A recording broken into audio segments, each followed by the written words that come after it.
ایک اور سوال اہل بیت اطہار کے بارے میں، کیا شیعہ کا یہ عقیدہ ہے کہ وہ معصوم ہیں، ان سے کوئی گناہ سرزد نہیں ہوا یا نہیں ہو سکتا؟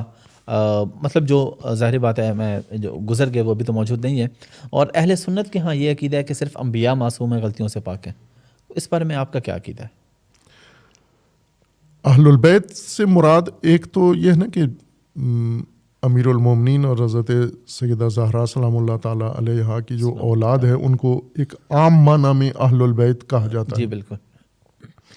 ایک خاص معنی اہل البیت کا یہ ہے کہ جن کو عموماً آپ نے یہ اصطلاح شیعہ کی سنی ہوگی، 14 معصومین، 14 معصوم ہیں. جی بالکل. رسول اللہ صلی اللہ علیہ وآلہ وسلم اور 13 ان کے بعد بی بی فاطمہ زہرا ہیں، وہ بھی مقام عصمت رکھتی ہیں شیعہ اعتقاد کے مطابق، اور امیر المومنین علی علیہ السلام ہیں، اور پھر ان کی جو 12 ان سمیت یعنی 12 امام ہیں، 11 بیٹے ان کے امام مہدی علیہ السلام تک. ان کے بارے میں کہا شیعہ اعتقاد یہ ہے کہ یہ معصوم ہیں، یعنی یہ خطا سے، گناہ سے یہ بری ہیں، اللہ نے ان کو مقام عصمت عطا کیا ہے.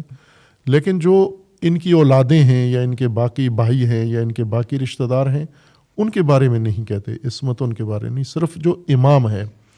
اور دلیل بھی یوں نہیں ہے کہ چونکہ یہ اولاد ہیں علی و فاطمہ کی اس وجہ سے معصوم نہیں کہتے، بلکہ اس وجہ سے کہ اللہ نے انہیں منصب امامت دیا ہے.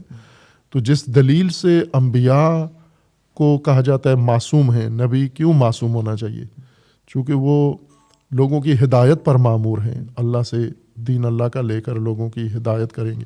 تو اگر وہ خطا کار ہوں نعوذ باللہ تو ہدایت کے عمل میں خلل آ جائے گا، مقصد پورا نہیں ہوتا.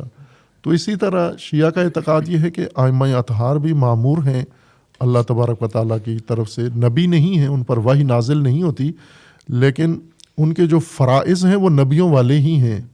یعنی انبیاء کے بعد، رسول اللہ کے بعد انہوں نے دین کی حفاظت کرنی ہے اور دین کی ہدایت کرنی ہے.